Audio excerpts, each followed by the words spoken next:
नमस्कार। आज मैं आप सभी के साथ अपने जीवन से जुड़े कुछ अनुभव, कुछ ऐसे अनुभव जिन्होंने मेरे जीवन पे बहुत अच्छा प्रभाव डाला और जीवन को सही दिशा में बदल के रख दिया। बात सभी ये कहते हैं कि जब किसी व्यक्ति की उम्र 50 के पार हो जाए तो उसको हर 6 महीने पे साल में एक बार चिकित्सकीय मेडिकल जांच करा लेनी चाहिए, ताकि पता रहे कि अगर कोई बीमारी नज़दीक आ रही है या उसके लक्षण दिख रहे हैं तो वहीं चिन्हित करे जा सके और उनका इलाज हो सके। ब्लड प्रेशर उनमें से एक है, डायबिटीज़, इस तरह से कुछ बीमारियां हैं जो एक उम्र के बाद शुरू हो जाती हैं, इंसान को ग्रसित करने लगती हैं। मैं भी जब 50 की उम्र पार कर गया तो कुछ मेडिकल सिम्टम्स मैंने एक्सपीरियंस करे और मुझे लगा कि मुझे डॉक्टर के पास जाना चाहिए और डॉक्टर से उनकी राय लेनी चाहिए। तो पहली विजिट पे जब इस तरह से मैं अपने सिम्टम्स लेके डॉक्टर के पास पहुंचा तो डॉक्टर ने जांच करी और कहा कि आपको तो ब्लड प्रेशर है और अभी तो बिल्कुल मार्जिनल है, गोली खाना शुरू करिए, आपको दवा देते हैं और ब्लड प्रेशर कंट्रोल में रहेगा और ये जो दवा है ये जीवन पर्यंत आपको लेनी पड़ेगी ब्लड प्रेशर को कंट्रोल करने के लिए। तो बात शुरू हो गई, एक ब्लड प्रेशर की गोली खानी शुरू कर दी 24 घंटे में एक बार और कुछ वर्ष बीत गए। तो उसके बाद एक बार कुछ तीव्र सिम्टम्स हुए ब्लड प्रेशर को लेकर के और उससे जुड़े सिम्टम्स। तो सपत्नीक अस्पताल पहुंचे और डॉक्टर के पास गए तो डॉक्टर ने ईसीजी लिया और दूसरे भी टेस्ट किए, ब्लड टेस्ट हुए सब। उसके बाद बड़ा अस्पताल था, डॉक्टर बहुत जान पहचान के थे, तो उन्होंने रीअश्योर करते हुए पत्नी की ओर मुखातिब होते हुए कहा, चिंता की कोई बात नहीं है, आप मेरा मोबाइल नंबर ले लीजिए और कभी भी अगर आपको लगे कि बहुत एक्यूट सिम्टम्स हो गए हैं, रात के 1 भी बज रहे हों, तो आप फ़ोन करिए और तत्काल अस्पताल आ जाइए, हम एडमिट कर लेंगे और घबराने की कोई बात नहीं है और इस उम्र में तो ऐसा होता है। हम लोग घर वापस आ गए। उसके कुछ समय बाद मेरे को दिल्ली जाना हुआ और सोचा कि वहाँ पर भी एक बार डॉक्टर को कंसल्ट कर लिया जाए। तो साउथ दिल्ली में मूलचंद अस्पताल में कार्डियोलॉजी के हेड थे डॉक्टर अग्रवाल, उनके पास गए। उन्होंने सारे सिम्टम्स सुने और टेस्ट प्रिस्क्राइब किए और कहा आज आप टेस्ट करा लीजिए और कल रिपोर्ट देख लेते हैं, फिर आगे बात करते हैं। टेस्ट हो गए, नेक्स्ट दिन का अपॉइंटमेंट पहुंचे, डॉक्टर ने रिपोर्ट मंगवाई, उनके सामने रिपोर्ट थी, उन्होंने उसको देखा और देख के डॉक्टर ने मेरी तरफ मुखातिब होकर एक सवाल पूछा। कहते हैं, कोई ये जो तकलीफ है इस उम्र में होती है, आप एक बात बताइए, आप दवा खा के ठीक होना चाहेंगे कि बिना दवा खाए ठीक होना चाहेंगे? तो मेरा उनको जवाब था कि मैं जरूर बिना दवा खाए ठीक होना चाहूँगा। कहते हैं, आप जैसे लोग तो मेरे प्रिय पेशेंट हैं, आई लव सच पेशेंट्स। तो चलिए अब आप मेरे से कुछ बातें सुनिए। वो कहने लगे कि आपको ये सिम्टम्स इसलिए हुए हैं क्योंकि आप जो हो, जैसे हो, उस कारण से ये सिम्टम्स हैं और आप इन सिम्टम्स को पीछे छोड़ के आगे बढ़ना चाहते हैं तो आप बदल जाइए। You change yourself, you don't be what you are. आप जैसे हैं वैसे मत रहिए। तो मैंने कहा, इसका मतलब मैं अपने को कैसे बदल सकता हूं? वो बोले, बहुत सिंपल है, आप हमें कुछ सवालों के जवाब दीजिए। आप ये बताइए, आप सो के कब उठते हैं, आप नाश्ता कब करते हैं, भोजन कब करते हैं, आप रात को कब सोने जाते हैं, आप अपने काम से, व्यस्तता से जब फ्री होते हैं तो अपना समय कैसे बिताते हैं, और कसरत करते हैं कि नहीं, मॉर्निंग वॉक पे जाते हैं कि नहीं। तो मेरे जवाब जो थे उनको सुन के उसी में उनको समाधान दिख गया। मैंने कहा, मैं जर्नलिस्ट हूँ, देर रात तक काम करता हूँ, 12-1 बज जाते हैं सोने में। अब 12-1 बजे सोता हूँ तो 7 बजे उठता हूँ और उठ करके जरा बाहर हवा खाता हूँ, उसके बाद नाश्ता खाता हूँ। वो मुस्कुराए, कहने लगे, ये सब बदल लीजिए अब आप 10 नहीं तो 11 लेटेस्ट, उससे ज़्यादा देर नहीं, 11 बजे तक लाइट ऑफ करिए, सो जाइए। सुबह कोशिश करिए 5 बजे उठने की, 5 बजे नहीं उठ सकते तो 6 बजे उठिए। और उठते साथ ही पहला काम जो करिए आप, बेसिक निवृत्ता के बाद आप ब्रिस्क वॉक पे जाइए और करीब 1 घंटा वॉक करिए। और आपको करीब 4-5 किलोमीटर तो चलना ही चाहिए तेज। और उसके अलावा अगर आप योग कर सकें तो बहुत अच्छा है, और अगर नहीं तो ब्रिस्क वॉकिंग तो अपने जीवन का एक अंग बना लीजिए। फिर नाश्ते की बात चली, उन्होंने और भी कुछ समझाया कि आपको कोर्स ग्रेन्स खाने चाहिए और किस तरह से फल खाने। बेसिकली उनने समझाइश दी कि जितने भी न्यूट्रिएंट्स हैं वो फूड्स आइडेंटिफाई करिए जिनसे आपको एलर्जी है, उनको दूर करिए।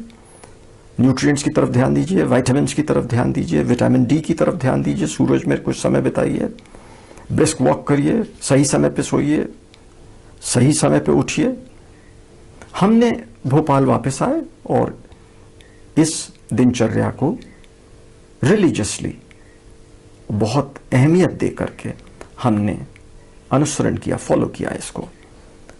तो जब हमने इसको फॉलो किया तो हमें धीरे धीरे धीरे लगा कि जैसे हमारी ब्लड प्रेशर आइडेंटिफाई होने के पहले की जो स्टेज थी, बहुत काफ़ी पहले की, हम उस स्थिति में वापस जा रहे हैं। एक अच्छा अनुभव होना शुरू हुआ और ये हमारे जीवन का भाग बन गया, ये दिनचर्या। कुछ वर्ष बीते, उसके बाद कुछ अलग सिम्टम्स शुरू हुए और ये सिम्टम्स थे मस्कुलर वीकनेस से लेकर के। मस्कुलर वीकनेस, हथेली में दर्द, बाहों में कमजोरी, वजन उठाने में लगे कि ये वजन बहुत ज़्यादा है, और स्थिति काफ़ी हो गई, ये स्थिति आ गई कि कभी चश्मा भी उठाना पड़े तो लगे कि क्यों मुझे ये कसरत क्यों करनी पड़ रही है। इसको लेके फिर डॉक्टर्स को कंसल्ट किया तो डॉक्टर्स तमाम टेस्ट बता दें और समाधान ना हो। एक बार मैं एक बड़े अस्पताल में गया और बात करी डॉक्टर से, तो डॉक्टर ने तुरंत कीबोर्ड पे बहुत कुछ टाइप कर दिया और बगल में प्रिंटर रखा था और प्रिंटर से एक बड़ी सी लिस्ट आ गई, मेरे सामने रख दी। वो एक फुल स्केप A4 साइज का पेपर था और ऊपर से नीचे तक माइक्रो लेटर्स में छपा हुआ था और उसमें टेस्ट्स लिखे थे, सारे टेस्ट तमाम ऊपर से नीचे तक 25, 30 या 30 के लगभग टेस्ट थे। तो वो देखते ही मैं डॉक्टर की तरफ मैंने आंख उठाई अपनी कागज से और डॉक्टर से पूछा, ये बताइए ये सब टेस्ट कराने में करीब खर्चा कितना आएगा? तो डॉक्टर बोले कि इसमें आपके करीब 30,000 रुपए के टेस्ट हैं ये। मैंने कहा ठीक है, मैं करवाता हूं, आपके पास वापस आता हूं। वो कागज लेकर के मैं अपने दूसरे डॉक्टर मित्र के पास पहुंचा और मैंने उनसे ये वाली बात बताई कि ये टेस्ट बताए गए हैं मेरे सिम्टम्स पे, और ये कहा है डॉक्टर ने कि all these tests are necessary to rule out. मतलब ये टेस्ट इसलिए जरूरी है कि हम कह सकें कि आपको कैंसर नहीं है और आपको ये नहीं है और आपको फला नहीं है, सब हम रूल आउट करने के लिए टेस्ट कराने, चिंता मत करिए।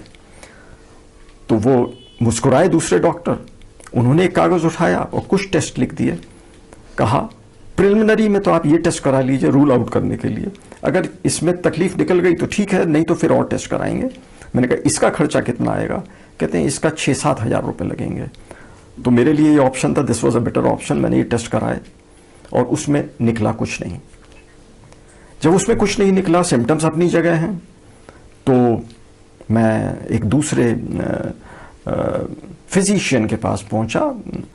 तो बहुत ही प्रख्यात फिजिशियन भोपाल के, मैं उनके पास गया तो उन्होंने जब फिजिकल एग्जामिनेशन के बाद कुछ टेस्ट्स लिखाए, कहा कि इनके सैंपल आप अभी फला लैब में दे दीजिए, कल सुबह रिपोर्ट कलेक्ट करके कल सुबह मेरे पास लाइए, तब फिर मैं आपको आपकी दवाई का प्रिस्क्रिप्शन दूंगा, आगे का आपको क्या दवाई की रिजीम फॉलो करनी है।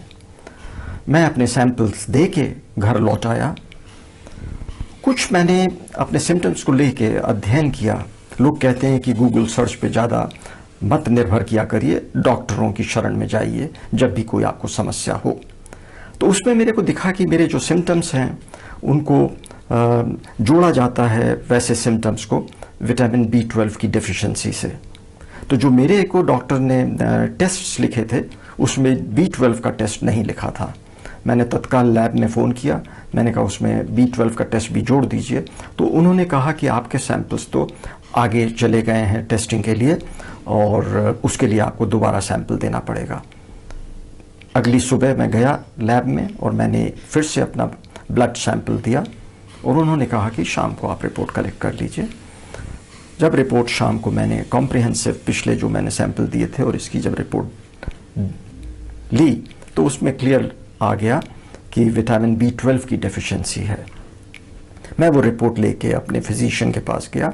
मैंने कहा डॉक्टर साहब ये आपने B12 लिखना भूल गए थे, मैंने उसको जोड़ दिया था। बड़ा अच्छा किया आपने, उन्होंने बोला बहुत अच्छा किया और देखिए तकलीफ तो आई गई सामने, मैं अब आपको दवाएं लिख देता हूँ, आप उनको दवा को लीजिए, आप ठीक हो जाएंगे। दवा ने जादू का काम किया। जिन सिम्टम्स को लेके मैं अनेक महीनों से मुझे तकलीफ थी, मैं ग्रसित था, मैं परेशान था, दूसरे दिन या तीसरे दिन मुझे लगा कि ऐसी मुझे कोई तकलीफ ही नहीं है।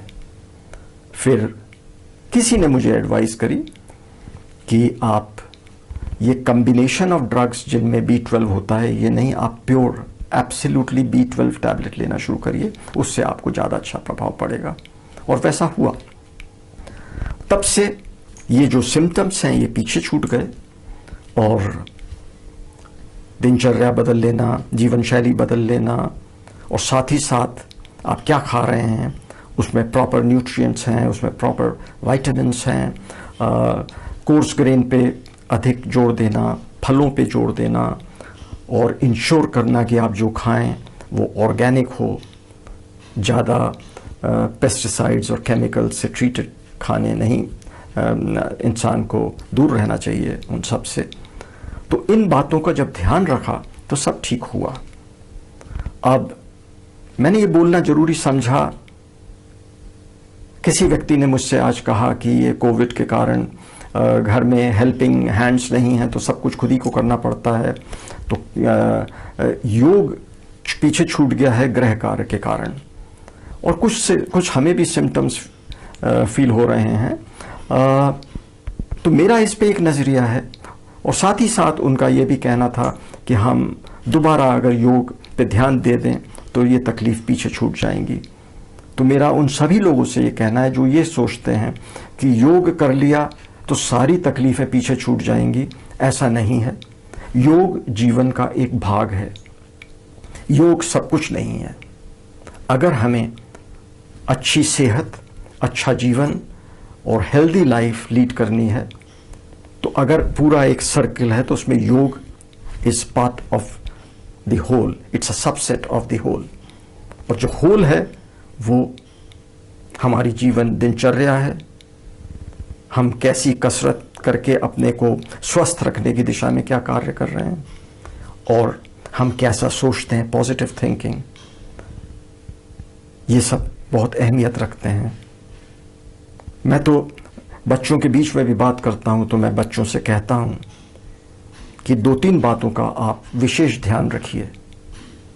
हर वक्त अपने आप से पूछिए कि हमने ये जीवन क्यों प्राप्त किया है, हम इस धरती पे, इस धरा पे क्यों आए हैं, हमारे जीवन का उद्देश्य क्या है और उस उद्देश्य की तरफ बढ़ते हुए अपने उद्देश्यों को प्राप्त करने के लिए हमें क्या करना होगा।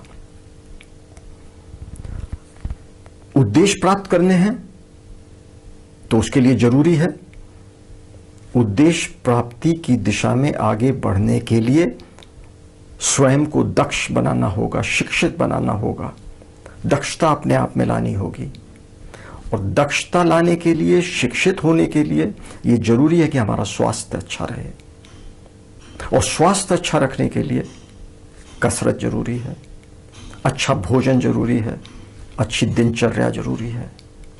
तो अगर हम इन 3 बातों का ध्यान रखेंगे अपने जीवन में, निचोड़ लें इन बातों को कि स्वस्थ जीवन,